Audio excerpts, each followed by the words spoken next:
Aí galera que curte engenharia clínica, hoje eu vou falar para vocês um pouco sobre segurança elétrica, um tema muito importante para a gente melhorar cada vez mais a segurança que os equipamentos eletromédicos oferecem para o paciente. E esse tema, ele é um tema que é discutido há muito tempo, a gente fazia tudo isso que eu vou comentar para vocês quando possível, né? Não conseguíamos fazer tudo isso em todos os equipamentos, mas a gente tinha que utilizar vários equipamentos diferentes para fazer esses testes que eu vou mostrar. Então tomava muito tempo, a gente não tinha uma equipe, engenharia clínica nem existia naquela época direito, então tudo era muito difícil, mas atualmente isso mudou bastante, radicalmente a forma da gente prestar esse tipo de serviço. Por quê? Porque hoje a gente tem equipamentos como esse, que são os analisadores de segurança elétrica, que eu até vou ligar o meu aqui já para vocês verem, que foi um apoio aqui do nosso apoiador do canal, né, que eu vou comentar aqui, que é a Protec, mas ao ligar, ele já está fazendo um diagnóstico da qualidade da rede, e como aqui no nosso escritório a gente não tem o aterramento, ele deve mostrar, como mostrou aqui, ó, já detectou que existe uma falta de aterramento. Então, hoje nós vamos falar sobre esse tema. Então, senta aí, presta atenção, já anota, se tiver dúvida, comenta, porque nós vamos ter o maior prazer em ajudar vocês a esclarecerem as dúvidas e tornarem seus hospitais mais seguros.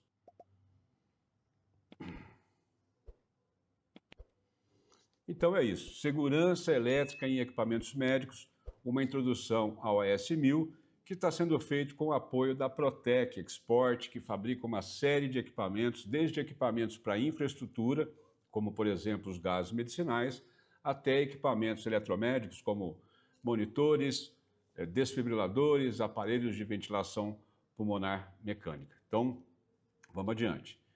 O objetivo aqui é explicar basicamente os testes mais importantes e apresentar o AS1000 como ferramenta para realizar esse tipo de teste, de acordo com duas normas. A gente tem basicamente a série, né, IEC 60601, que trata do equipamento eletromédico, ou seja, isso é uma norma geral e ela é destinada à fabricação de equipamento médico. Ou seja, quando você fabrica um equipamento médico, antes de colocar no mercado, você tem que ter evidência de que esse equipamento cumpriu com todos os requisitos dessa série.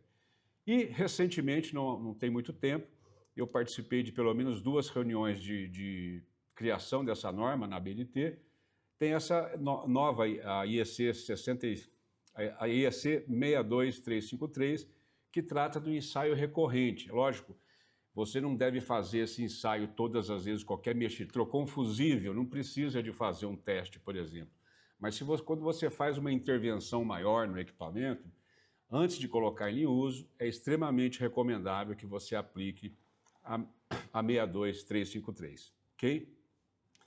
Só que antes de falar, a gente precisa de entrar em detalhes, né? A gente precisa de ter uma noção, né, do porquê a gente precisa de fazer esses testes. Muitas vezes as pessoas não estão sensíveis, por isso é importante você saber explicar o risco que envolve, né, até para você poder justificar investimento no seu departamento de engenharia clínica ou na sua empresa. Lembrando que esse tipo de equipamento ele se presta para o fabricante de equipamento, se presta para a empresa que presta serviços de calibração nos hospitais e para a própria equipe de engenharia clínica realizar os seus próprios testes quando ela deseja fazer esse tipo de procedimento internamente.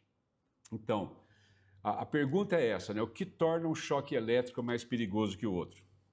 Como assim? Você pode configurar um choque elétrico para você tomar esse choque elétrico, vamos dizer assim. Eu faço essa pergunta sempre para os meus alunos porque tem um conceito errado de que a alta tensão é que é o problema. E vários estudos mostram o seguinte: o primeiro fator é a intensidade de corrente elétrica, ou seja, quanto maior a intensidade de corrente elétrica, maior o risco de choque elétrico, que vai desde uma fibrilação atrial, uma fibrilação ventricular, que é o mais complicado. Então, dependendo da intensidade da corrente, a gente vai poder dizer se esse choque é mais perigoso do que outro. Um outro fator é o percurso que a corrente elétrica faz no corpo humano. Uma coisa é um choque elétrico. Aliás, tem uns 10 dias eu tomei um choque elétrico. Eu estava fazendo uma viagem para um país aqui no Caribe, e o painel elétrico deles é um pouco diferente do nosso. Acabei tomando um choque elétrico, mas ele entrou num dedo e saiu no outro, né? Então, o percurso da corrente foi de um dedo para o outro. Já se fosse de uma mão para outra, a corrente elétrica passaria pelo meu coração e possivelmente o risco seria maior.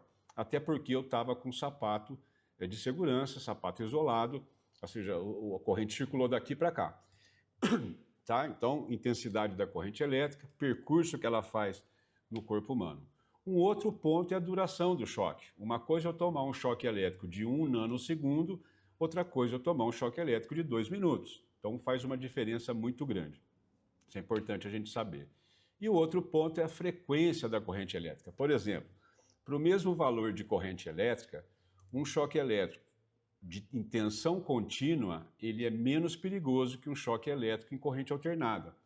Porém, se a corrente alternada é muito alta, por exemplo, da ordem de megahertz ou kilohertz, por exemplo, esse risco diminui significativamente, e é por isso que a gente usa corrente alternada em alta frequência no bisturi elétrico.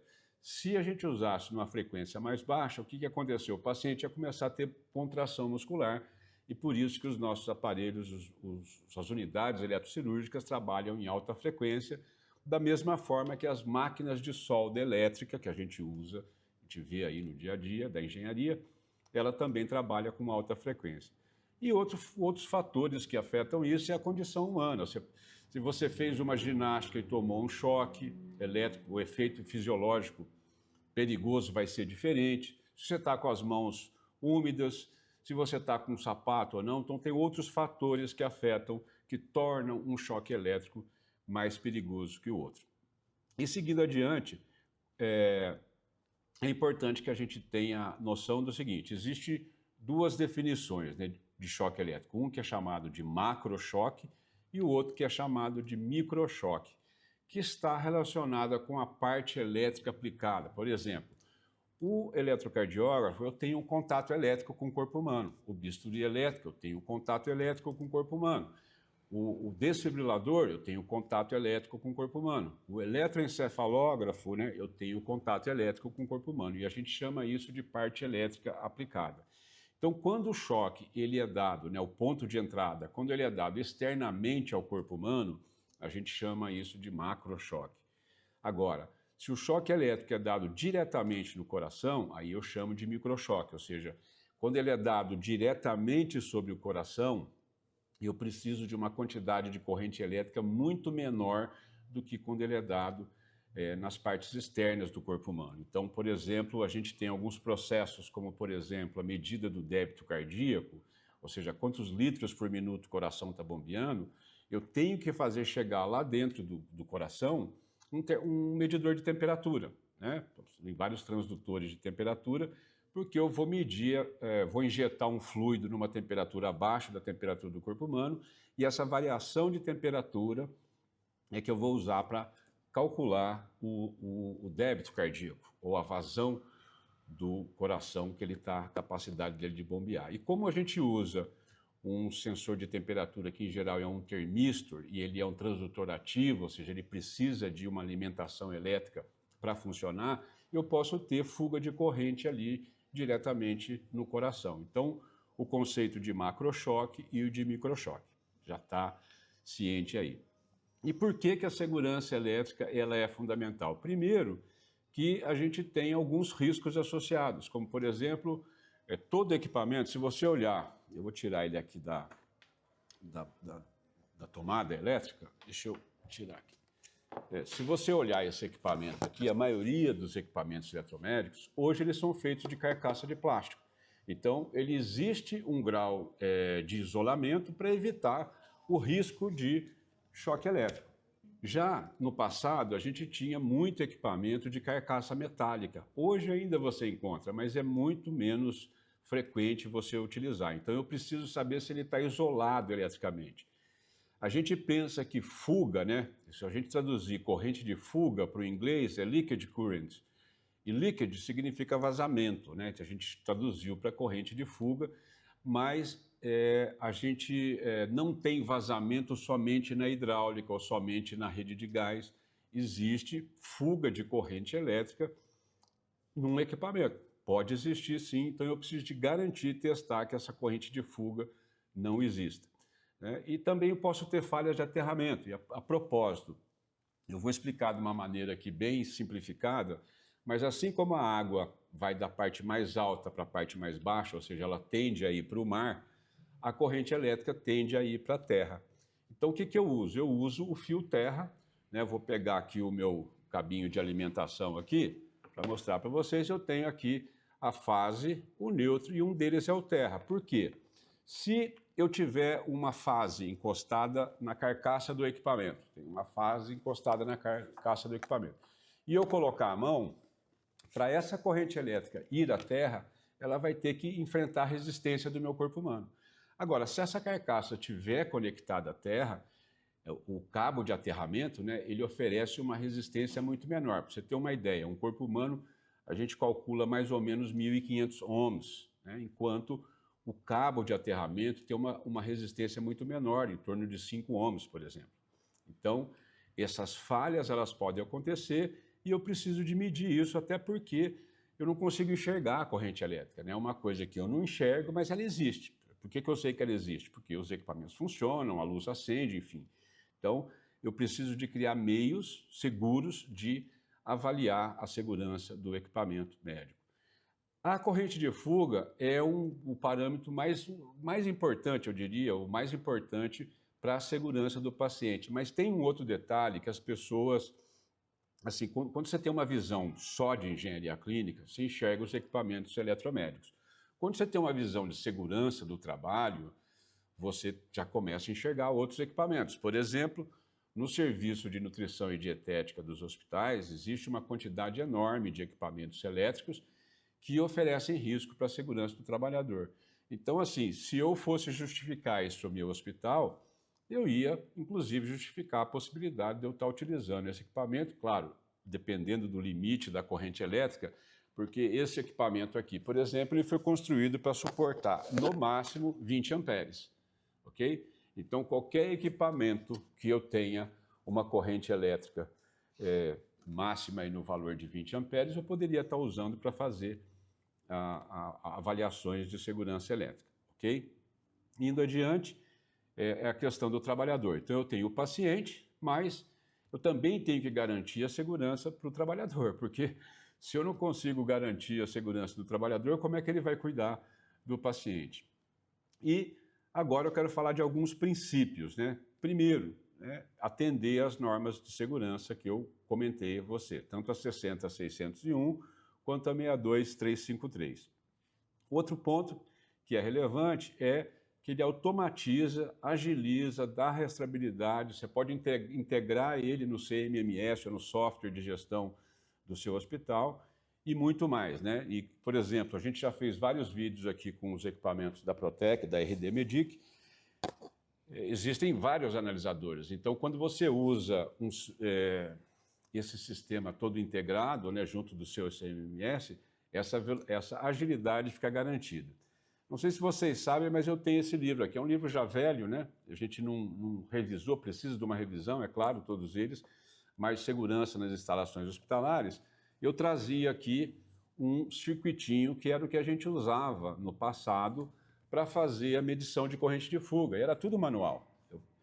Lúcio, eu preciso de um analisador desse? Não, você é um bom engenheiro, um bom técnico, um bom tecnólogo, você consegue desenvolver testes internamente usando outros equipamentos. Mas vai demorar, o processo é muito maior. Então, velocidade e segurança na coleta de dados, rastreabilidade, tudo isso faz parte dos princípios que envolvem os testes de segurança elétrica. Então, com ele, você vai medir corrente de fuga, consumo de corrente, né, se o isolamento do equipamento está adequado, a resistência de aterramento, até a qualidade do fornecimento, como eu mostrei para vocês, ele já identificou aqui, está faltando terra, essa tomada aqui não tem terra. Então, ele já vai identificar também. E também o teste de rigidez elétrica, que vai demonstrar o quão isolado eletricamente está o equipamento, está com condição, né? Se ele está na condição de isolamento de acordo com o que está prescrito nas normas. E fora isso, ele vai gerar um pacote de dados que você pode exportar, pode gravar num cartão, enfim, ou conectar no computador. Tudo isso dá uma agilidade bastante grande para o serviço de engenharia clínica, que cada vez, assim, não é que ele está ficando menor, né? Quando você vai equipando a equipe é boa, uma equipe bem equipada, uma equipe com conhecimento, isso facilita bastante, né? O aproveitamento de recursos como esse aqui. As leis aplicáveis são, como eu mencionei, né, a 60601 é uma avaliação mais rigorosa pré-mercado, né, antes de eu botar o equipamento no mercado, e a 62353 já é destinada para nós que estamos dentro dos hospitais. É um pouco menos rigorosa, né, porque assim, tem alguns testes que eu vou comentar que você precisa de empregar tensões elétricas muito elevadas para você garantir, por exemplo, a rigidez elétrica do equipamento, e você acaba sobrecarregando o equipamento. Então, em fábrica, você vai usar valores de tensão contínua muito mais altas do que a tensão que a gente vai usar no teste dentro do hospital. Ou seja, o equipamento ele vai gerar um valor de tensão alta e vai aplicar no equipamento e vai ver como que o equipamento se comporta. Além disso, a gente tem a 15943, que é uma NBR que não tem força de lei, mas ela está muito alinhada. Na verdade, as duas foram feitas basicamente na mesma época. A gente começou com a NBR e depois a Anvisa, que participava da formulação da NBR, criou uma RDC para dar esse direcionamento. Ou seja, a 509, ela basicamente diz que todo hospital tem que ter um plano para gerenciar as suas tecnologias e criar evidências de que esse plano está em ação e de que tudo está muito seguro para o paciente, né? A segurança para o paciente, ela tem que ser evidenciada por profissionais como a gente. Quais são os testes, né? O ensaio de tensão de rede, o ensaio de consumo de... Bom, o ensaio de tensão de rede, primeira coisa que ele vai avaliar é a qualidade da rede. Então, isso já é um ganho. Você já pode utilizar o equipamento de uma forma aí, determinar uma frequência para você fazer inspeção de tensão de rede pelos setores, né? Segundo é o consumo de corrente, porque o equipamento em condição normal, olha, esses dias eu tive que trocar o compressor da minha geladeira. Foi uma complicação, antes feriado, uma correria danada, mas um dos parâmetros que eu usei para trocar o compressor foi a medida da corrente elétrica que o compressor estava consumindo. Nominalmente, ele deveria consumir 2,2 amperes. No multímetro do técnico estava marcando 7 amperes e no meu multímetro, que era um multímetro melhor, estava marcando 8 amperes. Então, o consumo de corrente também é um parâmetro que eu vou usar para verificar se o equipamento está desempenhando bem, né? Nesse teste, né, no ensaio de resistência de aterramento, eu tenho que garantir que a resistência do cabo, ou seja, que o equipamento, se houver uma fuga de corrente pelo terra, que esse terra tem uma resistência compatível. Então, ele vai poder fazer o teste conforme você configurar para atender às exigências da 60601 ou da 62353, uma versatilidade boa. Outra coisa, ele vai medir também corrente de fuga, dependendo de para onde você está medindo essa corrente de fuga, esse limite varia entre 100 microampere ou 500 microampere. E o de resistência de isolação ou de isolamento, eu vou aplicar uma tensão maior do que a tensão de que o equipamento funciona, para eu ver se ele está, vamos dizer assim, isolado eletricamente, adequadamente isolado. Então, se eu for seguir o padrão da 60601, a resistência de isolamento deve ser maior do que se eu for seguir na prática, no dia a dia, porque o fabricante já passou por esse teste, já garantiu, já demonstrou, mas no dia a dia a gente pode utilizar uma referência menor, porque eu também sobrecarrego menos o equipamento. E nesse caso, por exemplo, eu vou aplicar essa tensão mais alta e eu vou escolher por quanto tempo, de 6 segundos, 12, 18, 60 segundos, ou seja, quanto maior é o tempo, entre aspas, aqui eu estou colocando o equipamento que eu estou testando numa sobrecarga maior.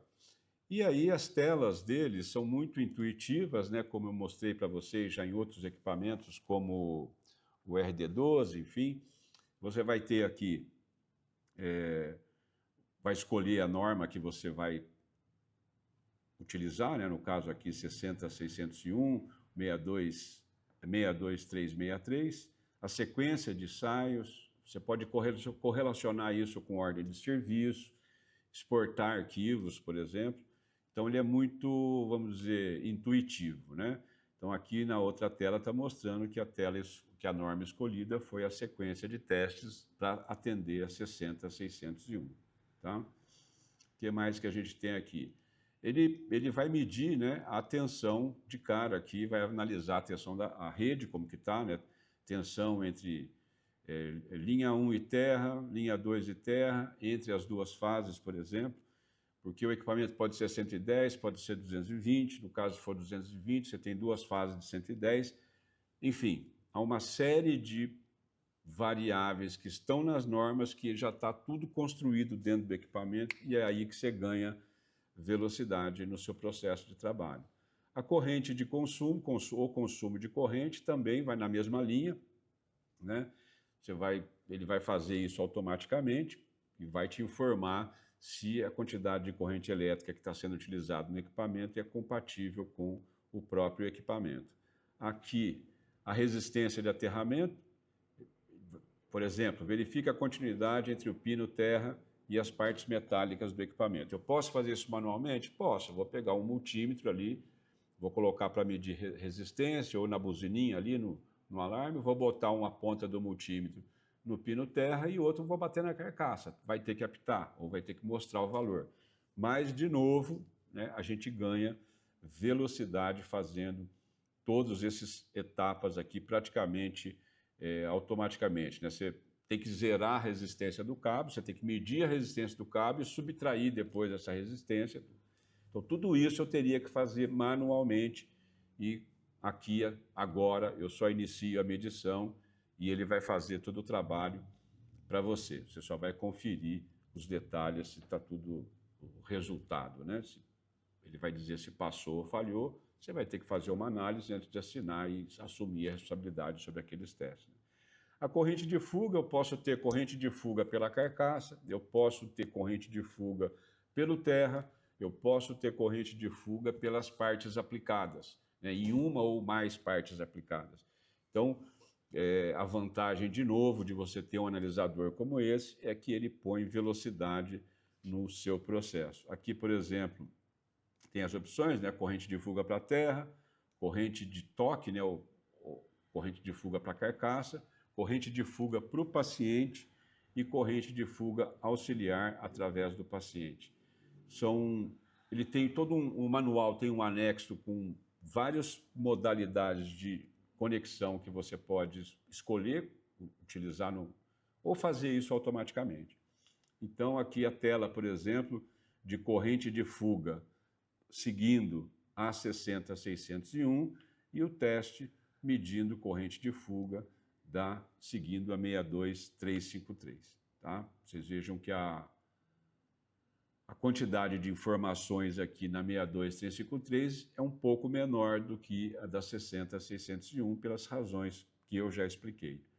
A resistência de isolamento ou resistência de isolação, ele vai aplicar uma tensão contínua de 500 volts, né, 500 VDC, e vai avaliar o comportamento do isolamento da carcaça, do isolamento do equipamento. Você tem equipamento que tem isolamento simples, isolamento duplo, vai depender da classe do equipamento, né, o tipo de proteção, o grau de proteção que cada tipo de equipamento é fabricado, né?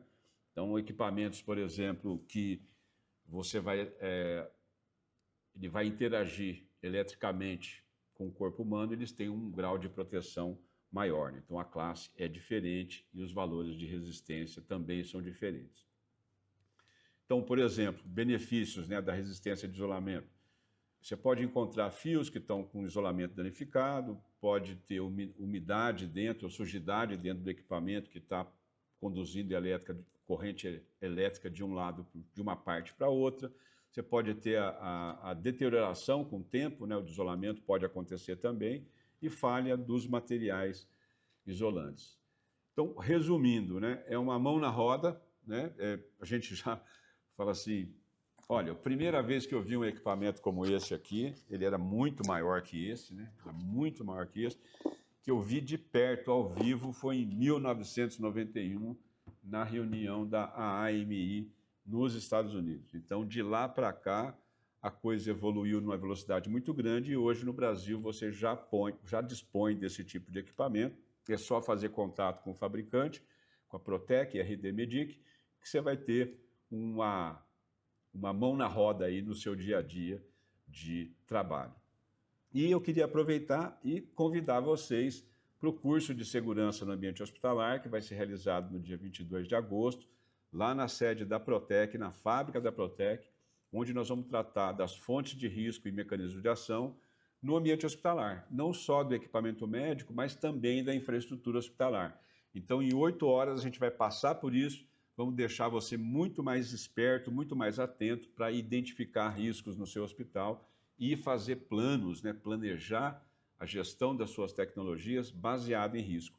E, além disso, vai ter uma visita na fábrica, a gente vai poder conhecer não somente o AS1000, né, na parte de segurança dos equipamentos médicos, né, mas também segurança associada a equipamentos de infraestrutura, como é que funciona uma válvula de reguladora de pressão, quais são os testes que o fabricante faz, por que a gente não deve mexer nessas válvulas se a gente não tiver conhecimento e equipamento adequado para fazer isso.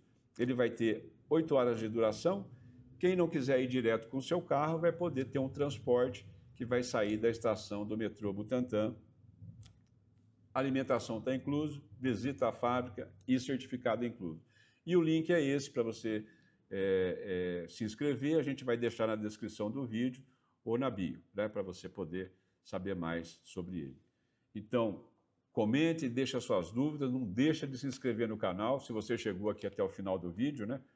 Eu quero agradecer. E se você quiser que a gente se aprofunde mais num equipamento, num teste ou num conhecimento, é só avisar.